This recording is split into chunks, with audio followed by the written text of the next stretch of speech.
भंडारा गोंदिया लोकसभा क्षेत्राचे अपक्ष उमेदवार सेवकभाऊ वागाळे असून यांची झंझावत रॅली पेट्रोल पंप ठाणे येथे सिने अभिनेत्री वर्षा उसगावकर यांच्यासह प्रचार रॅली। आपलं वोट करू नका, जास्ती कधी काँग्रेसचा दुपट्टा घेतला नाही। या भागाच्या आपला जो कार्यकर्ता राऊत आहे त्याला जरी तिकीट दिली असती, आमचा जो जिल्हा परिषद अध्यक्ष होता या भागाचा सुभाष शामपूरला मी अध्यक्ष केला, मेसरामला जिल्हा परिषदचा मी अध्यक्ष केला आणि आमचा तो आपला राजकपूर राऊत हा काँग्रेसचं काम करतो।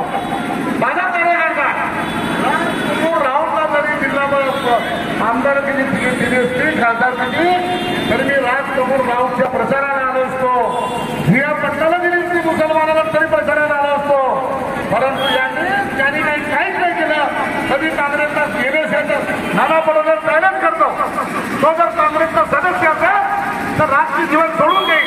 त्या माणसाला पैशाचा व्यवहार करून त्या निंबाळकेला म्हटलं 2-5 करोडचा निंबाळके डॉक्टर देऊ शकले नाही, तर 2 करोड म्हटलं हा 2 करोड 5 करोड विकणारा।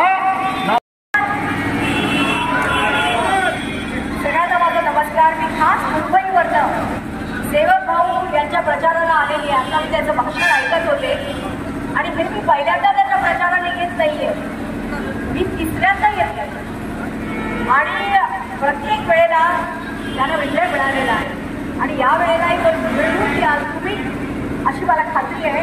कारण दोनदा ते आमदार होते, आता ते खासदार तिथे उभे आहे, त्यामुळे आता त्याचं खासदार होण्याचं स्वप्न पूर्ण करणं हे तुमच्या हातात आहे।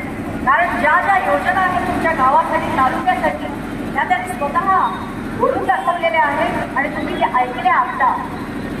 जरी तुम्ही माझे फोटो घेत होता तरी तुमचे कान तिकडेच होते, कारण या तुमचं ठीक आहे असं मी समजते। कारण सेवकभाऊ ना राजकारणाची आवड आहे, आवडही असावी लागते। काही जण म्हणतात राजकारण वाईट आहे, असं आहे तसं आहे, पण कोणीतरी त्यात उतरावं लागतं आणि ते उतरले आहे। आता या वेळेला 19 तारखेला मतदान आहे, तुम्हाला सगळ्यांना माहिती आहे ना? सेवकभाऊचं चिन्ह कोणतं आहे माहिती आहे ना? कोणतं आहे? अगदी बरोबर, ते तुम्ही आता तोडपाठ आहे तुम्हाला, बरोबर, पण ते मतांच्या रूपाने तुम्ही व्यक्त करा तरच त्याला अर्थ आहे।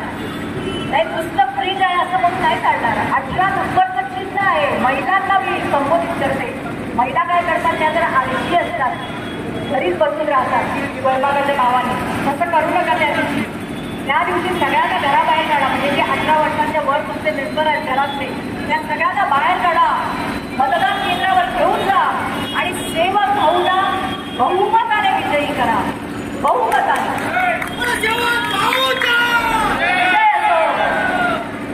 तर तुम्हा सगळ्यांना हात जोडून मी विनंती करते आणि त्यांच्यासाठी मत मागण्यासाठी मी मुंबईवरनं खास इथे आहे।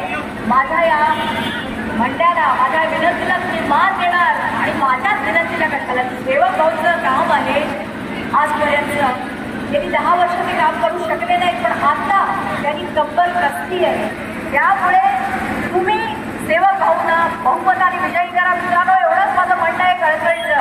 जय हिंद, जय महाराष्ट्र।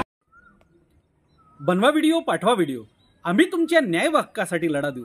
ताज्या बातम्या व घडामोडींसाठी पाहत राहा फक्त महाराष्ट्र लाईव्ह न्यूज।